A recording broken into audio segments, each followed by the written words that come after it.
لو عندك اراده تخس يبقى الفيديو ده ليك، لو ما عندكش اراده خالص يبقى احنا ان شاء الله هنشجعك.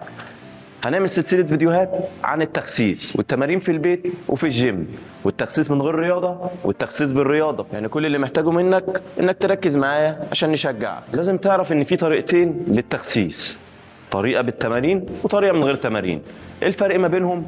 الفرق طبعا من غير تمارين ان انا هعمل عجز في السعرات الحراريه، يعني هعمل نظام دايت، وان انا اخس بالتمارين ان انا هعلي نسبه الحرق وهظبط اكلي بس مش هقلل اكلي. فمحتاجك تركز معايا. طب ايه الافضل منهم؟